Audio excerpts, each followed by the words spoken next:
자, 신이 없는 세상 거의 끝나갑니다. 오늘 41강입니다.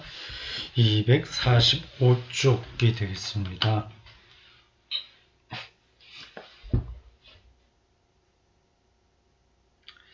이 책 편집자와 두 사람의 저자 안셀름 그리움과 토마시 할리크 세 사람이 대담하는 내용입니다.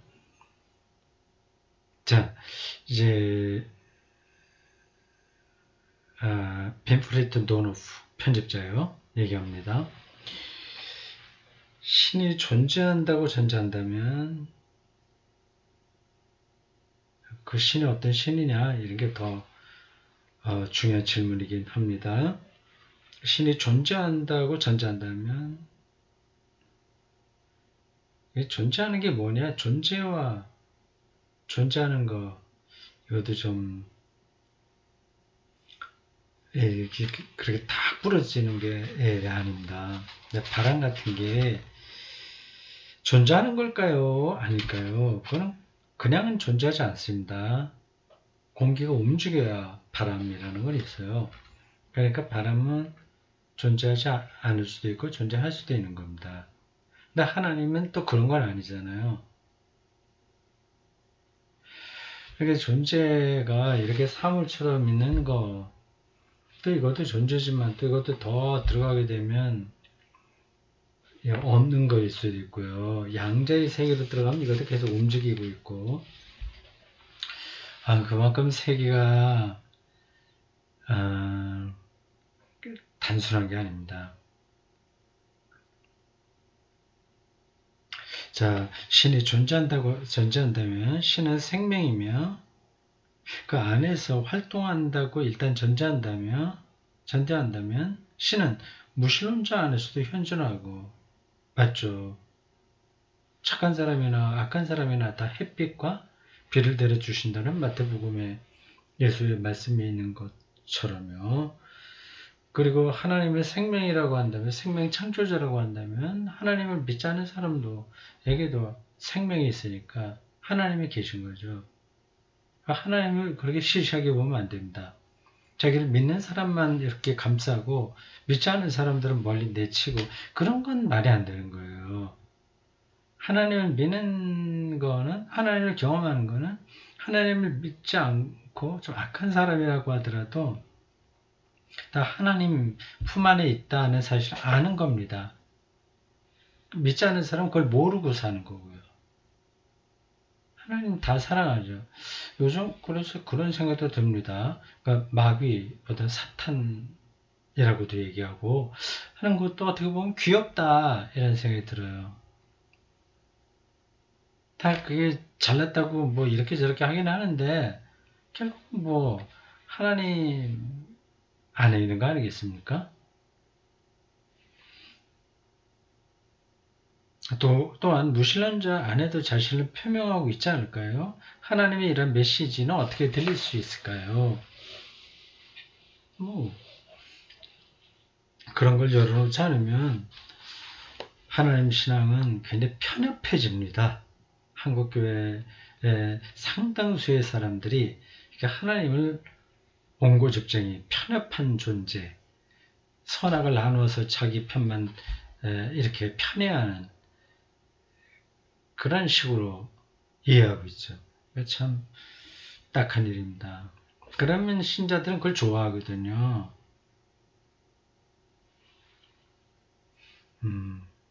토마시 할리크. 당연히 신은 무슬림자의 삶에도 존재합니다.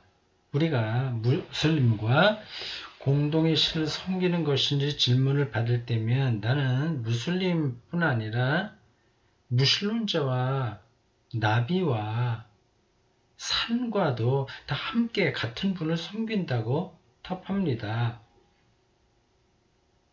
신이 오직 우리의 신이라면 그런 신은 제한된 고난을 가진 부족신이죠. 부족신. 이스라엘 민족신. 떨어지겠죠. 하늘과 땅의 창조자요 유대인들의 하나님에는 민족적인 하나님 표상이 부분적으로 있으나 근본적으로는 보편적인 세계 창조자라는 표상이 아주 강합니다.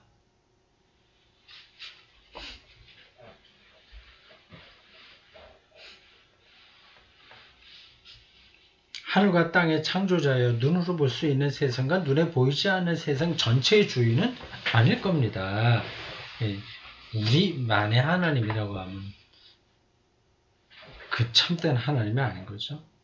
하나님은 다른 이들을 통해 끊임없이 우리를 깜짝 놀라게 합니다. 그분은 말합니다. 우리는 네가 상상할 수 있는 것 이상이다. 나는 있는 나다. 쿼테이션 막 붙인 거예요. 여기서 우리는이라고 하는 복수 주어가 쓰였을까?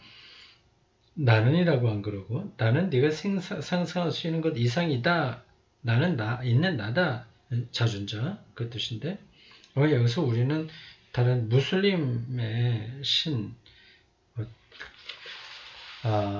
또 무신론이지만 그 속에 생명의 근원을 탐색하는 사람들의 어떤 초월적인 대상 그런 것들을 다 포함하기 때문에 이렇게 복수 주어를 쓴 것 같습니다. 다음 안세는 그린 내 생각도 같습니다. 분명 하느님은 모든 인간 안에 현존하는데 무신론자 안에서도 마찬가지입니다. 당연하죠.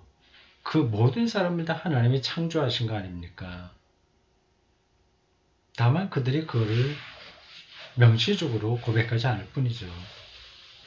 하나님은 모든 인간 안에 영혼의 바닥에 머무릅니다. 하지만 많은 사람이 자기 영혼의 바닥과 그 밑 심층 단절되어 있고 하나님을 자기 안에서 지각하지 못합니다. 예수의 눈으로 본 하느님의 복음은 모든 사람에게 이런 내용입니다. 자, 그걸 이제 인용문으로 처리했습니다. 온전히 너 자신이 되어라. 내가 창조했던 그 모습 그대로 전에 없던 인간. 아주 모든 개인들이 독특한 거죠. 이 지문이 다 다르듯이 모든 인간은 다 달라요. 다 개별자이고 유일한 존재죠. 둘도 없는 인간이 되어라. 네가 온전히 너 자신이 되면 너는 나와 닿게 되고 결국 나의 부름을 따르리라.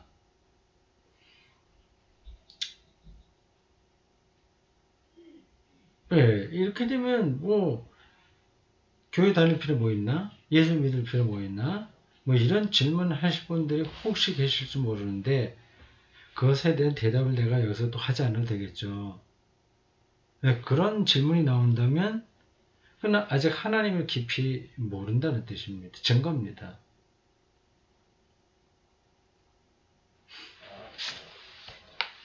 자, 6번 번호가 붙은 부분 이제 이어집니다. 편집자 빈프리트 노노프. 이 사람의 이름이 독일어로 어떻게 되어 있나요? 빈프리트라고 하지 않고 위인이네요. W는 비읍이 아니라 비읍으로 우리가 쓰긴 하는데 베예요. 배가 아니라 베. 윈프리드 노노프. 발음이 조금 들리기는 똑같이 들리긴 할 텐데 그 차이가 있습니다. 오늘날 신과의 결별은 적지 않은 경우 교회에 대한 사람들의 시각 때문인 것이 분명합니다. 근데 교회를 떠나는 이유는 교회 안에 있는 사람들의 신표상이 구닥다리라고 하는 거죠. 아주 편협한 생각이 떨어지는 거죠.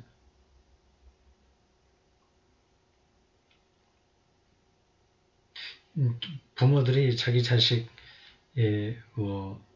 사랑이라는 이름으로 자기 욕망을 투사하고 있는 것처럼 하나님을 그런 식으로 하면 말해주면 신자들이 거기에 위로를 받는 거예요. 그러니까 영적으로, 정신적으로, 인격적으로 성숙하지 못해서 그렇습니다.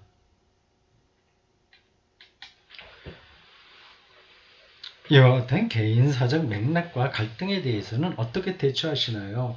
교회 편상이 정말 유치하니까 떠나는 사람들은 어떻게 할 거냐? 교회에 소속되지 않아도 하나님을 그리스도교에 맞게 믿을 수 있을까요? 교회 밖에 있는 진지한 사람들도 괜찮냐 하는 거죠. 그것에 대한 대답 저도 가지고 있어요. 근데 이 사람들이 어떻게 대답하나 좀 따라가 봅시다. 대충 짐작을 할 수 있습니다. 안셀 글이 영적으로 추구하고 있지만 자신의 마음 깊은 것을 움직이고 있는 것을 교회에서 찾지 못하는 사람들이 있습니다. 나는 그들의 낙담을 그대로 공감할 수 있습니다. 도저히 교회 안에 적응이 안 되는 거죠. 저도 근데 그게 뭔지 압니다. 제가 일반 신자라고 해서도 비슷했을 것 같습니다. 그렇지만 그 다음에 나는 우리 모두 그저 인간일 뿐임을 일깨우려 했습니다. 초기 그리스도인들은 유다인과 그리스인, 남자와 여자, 부자와 가난한 자, 경건한 자와 죄인이 다 함께 공동체를 형성했고 그것이 그들에게 중요한 하느님 체험이었습니다.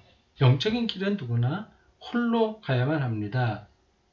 교회 밖에서 홀로 가도 돼요. 그러나 우리는 공동체의 지지 또한 필요합니다.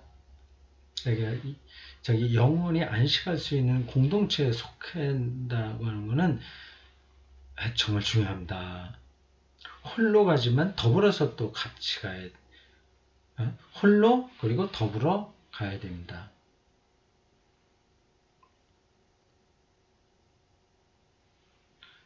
때로는 그 공동체가 편협하거나 공동체와 충돌이 있을지라도 그렇습니다. 예, 그렇죠. 그건 그 안에서 또 해결해야 되는 거죠. 그런 까닭에 나는 사람들에게 영적인 길을 계속 혼자 가더라도 동시에 자신을 지탱하고 있는 뿌리에 대해 열려 있으라고 격려합니다. 뿌리는 이제 교회 공동체인 거죠. 가능하면 영혼의 위로가 이렇게 서로 공유될 수 있는 공동체를 찾는 게 제일 낫죠. 그게 안 될 경우에는 또 뭐 다른 길을 찾아야 되는데 어쨌든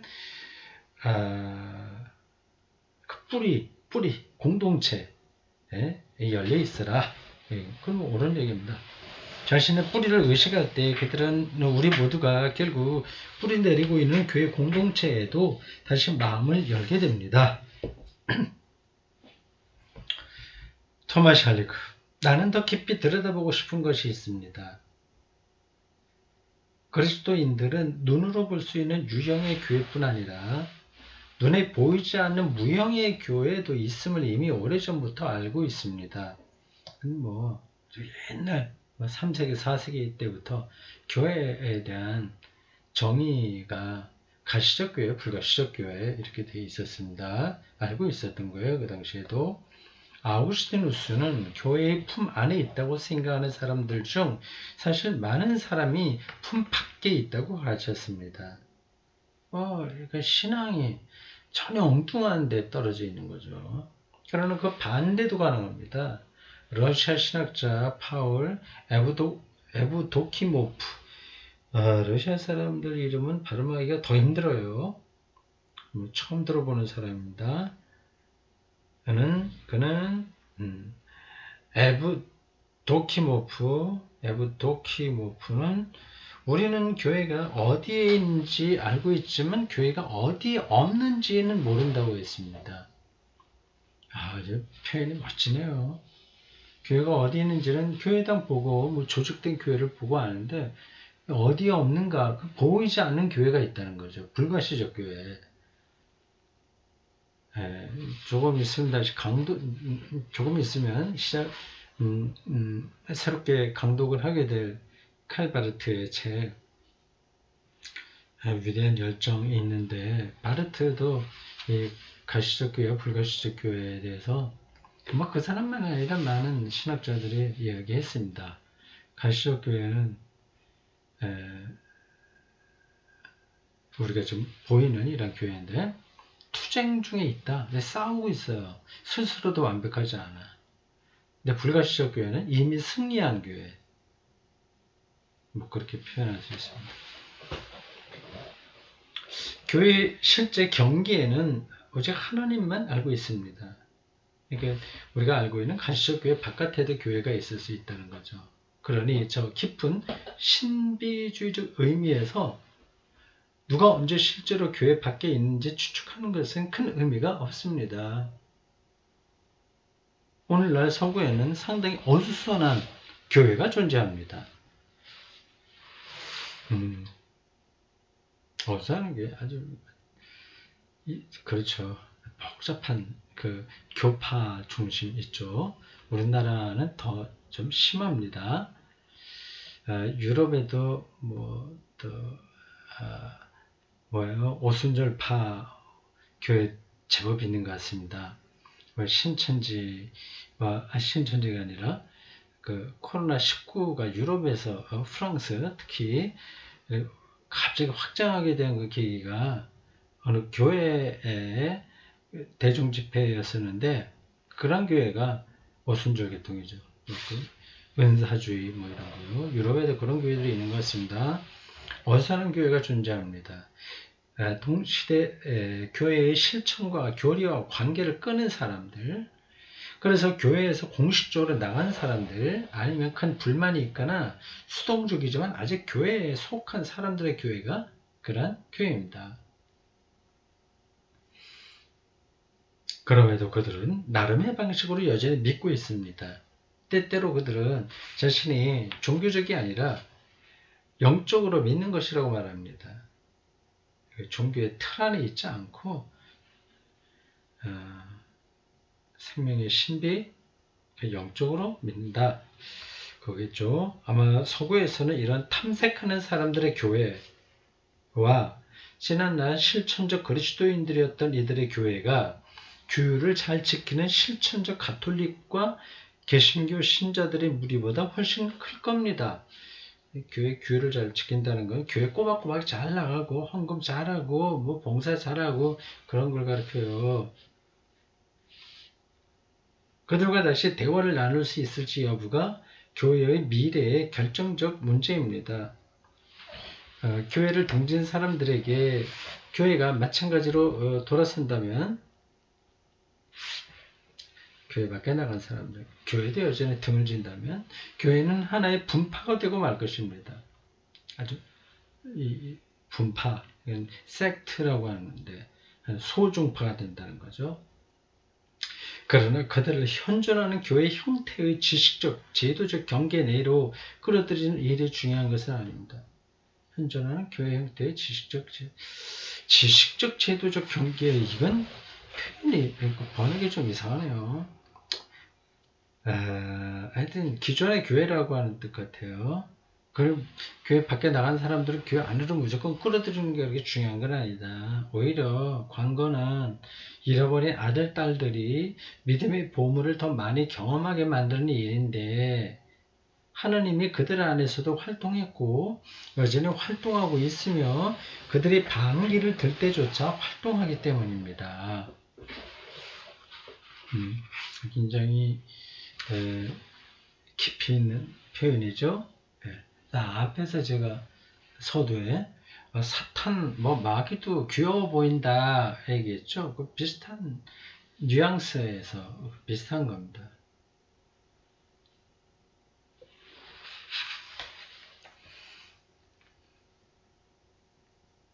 그 다음 7번 넘어갑니다. 빈프리트 도노프가 얘기합니다. 두 번의 이 사회를 보내요. 주로 이 편집자가 사회 역할을 하고 있어요. 두 번의 개인사를 보면 칼 구스타프 융의 심층 심리학과 만난 것이 중요한 역할을 합니다. 심층 심리학의 발견은 신앙과 종교에 대한 무신론에 대한 해방적 관점을 어느 정도까지 나아가게 할 수 있을까요?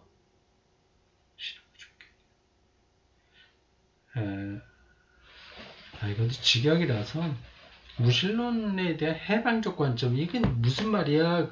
확 안 들어오잖아요. 신앙, 종교, 무신론 이걸 아주 열어져 치는데 심층 심리학이 어느 정도까지 역할할 수 있냐 이런 질문인 것 같아요. 그런 게 경계가 많이 져 있으니까. 무신론 하면 이제 교회하고는 상관없는 배척하는 사람들을 딱 헤쳐놓는데 그게 아니라 심층 심리의 상태, 인간의 심층 심리, 그 무의식적인데죠, 거기는. 빙산의 커다란 덩어리와 같은 저 깊은 의식. 그런 데 들어가면 그 경계를 허물 수 있을 텐데 실제적으로 그 심층 심리학이 거기서 어떤 역할을 할 수 있겠나? 하여튼 그런 질문인데요. 그린이 대답합니다. 융의 심층 심리학은 내가 그리스도교의 상징들을 믿는 데 도움이 되었습니다. 융은 모든 영혼의 원형적 상징들이 갖추어져 있다고 확신합니다. 모든 인간들에게 그게 있다. 어머니를 찾아가는 것 같은 느낌일까? 뭘까요? 그리고 이 상징들은 신에 대해 민감합니다. 융은 신의 현존재에 관해 알고 있는 영혼의 지혜에 대해 말합니다. 그래서 영혼의 지혜를 신뢰하는 것은 심리학적으로 의미가 깊습니다. 물론 그것이 이 세상에서 어느 정도 의미를 조춤해 살기 위한 마음의 술수일 뿐이라고 말할 수도 있습니다. 그런 거 있잖아요. 자기 암시.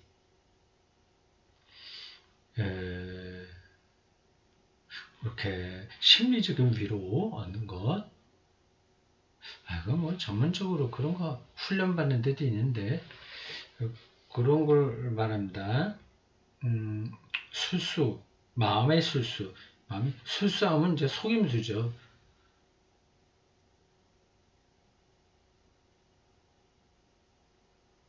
그렇게 말할 수도 있다. 심층 심리학은 신을 증명할 수 없습니다. 하지만 신의 상징은 우리 영혼에 깊이 각인되어 있습니다. 조금 어려운 말이죠. 신의 상징.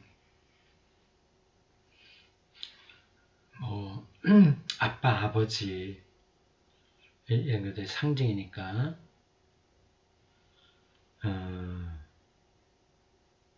우리를 초월하는 어떤 힘에 대한 생각 그렇게 볼 수 있어요.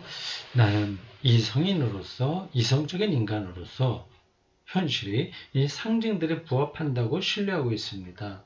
내가 현실을 파악할 수도 설명할 수도 없다고 해도 그렇습니다.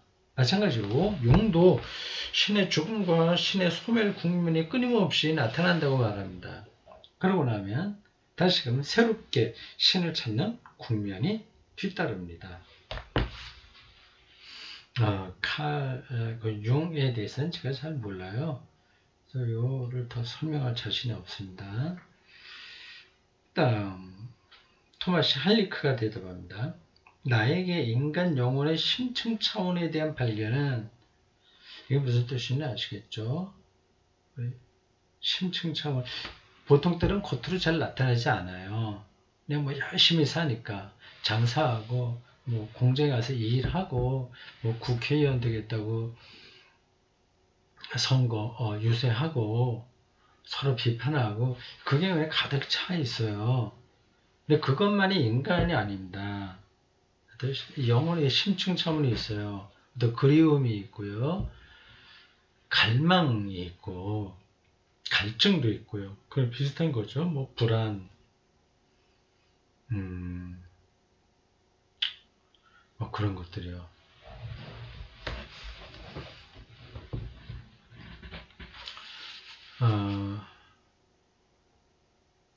시원적인 세계를 향한 심층 세계의 갈망, 어떤 영적 촉수, 그런 게 있다는 겁니다. 심층 심리학이 그런 것들은 말할 수 있다는 거죠.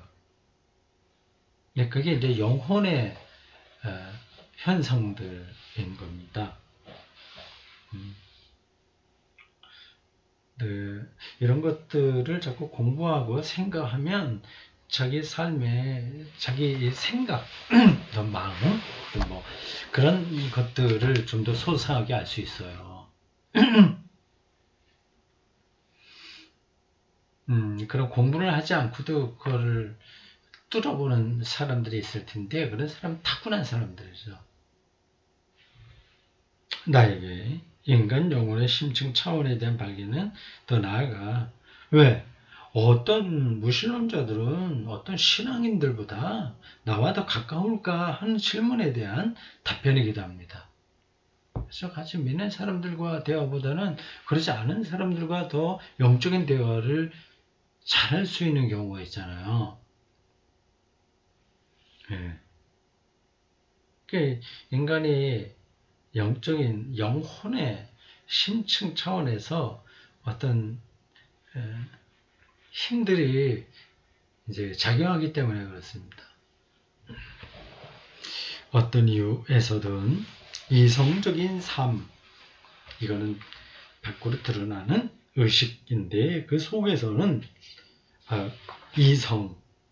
이성적인 삶에서는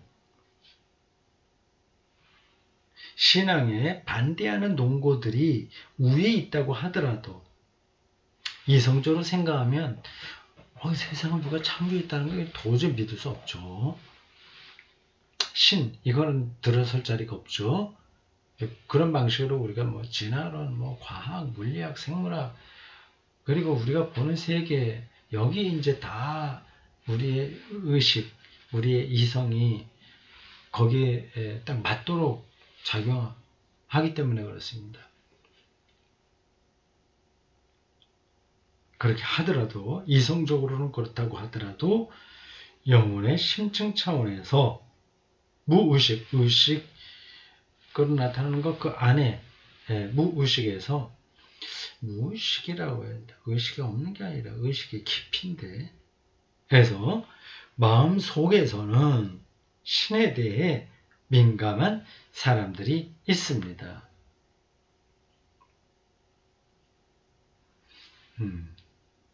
그렇죠. 반면 생각이나 말은 온통 하나님으로 가득 차서 이게 완전히 우리가 보통 교회에서 느끼는 똑같은 것들이 나오네요. 끊임없이 주님 주님을 말하지만 아멘 할렐루야 맨날 이렇게 외치고 그러지만 마음은 하느님에게서 멀리 떨어져 있는 사람들도 있습니다. 이게 이제 구분하기가 쉽지 않은 건데 분명하게 그게 있습니다. 마음은 하나님께 없어요. 근데 말만 믿는다. 믿어지지 않으니까 더 그걸 강렬하게 말할 뿐입니다.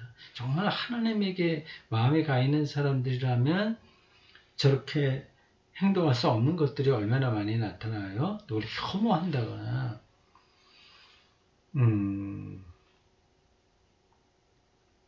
있잖아요. 가장 단적으로는 이제 태극기 부대에 속한 사람들이죠.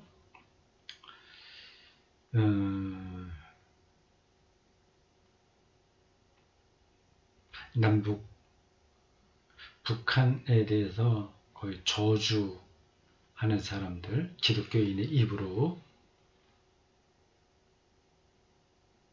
뭐 그런 정치적인 데 안 간다고 하더라도 교회 성장에만 과몰입되어 있는 교회 지도자나 일반 신자들, 이런 사람들 하나님에게 관심이 없는 겁니다.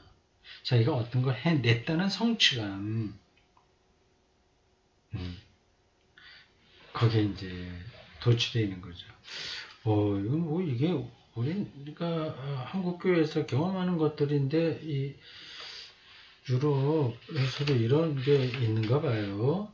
말만 뭐 우리처럼 이렇게 태극기 무대나 뭐 교회 성장주의 그런 건 아니라고 하더라도 그냥 건성으로 뭐 마리아에게 기도하고 아멘 이렇게 할 뿐이지 그 영혼이 생명의 깊이 하고는 담을 쌓는 사람들이 있는 거죠. 굉장히 세속적이고 자본주의적인 거죠. 그러니까 그냥 재밌게 사는 것으로 다 그만이야. 뭐 이렇게 하는 사람들은 하나님에게 멀리 떨어진 사람들이라고 하는 겁니다. 참 재미있는 표현이에요. 그 밖에도 나는 인간 삶의 오전과 오후에 대한 융의 이론에서 그게 있나요? 어디서 들은 듯한 표현인데 기억이 안 납니다. 인간 삶의 오전과 오후 이론에서 그리스도교 역사에 대한 특정 해석의 영감을 받았습니다. 여기에서 밝히자면 내가 지금 쓰고 있는 그리스도교의 오후가 바로 그 점을 다룰 것입니다. 그래요. 오전과 오후. 오전은 말짱한 정신인데 오후는 좀 피곤한, 그 아른한, 나른한, 낮잠 자고 싶은 그런 시간을 가르칠까요? 잘 모르겠습니다.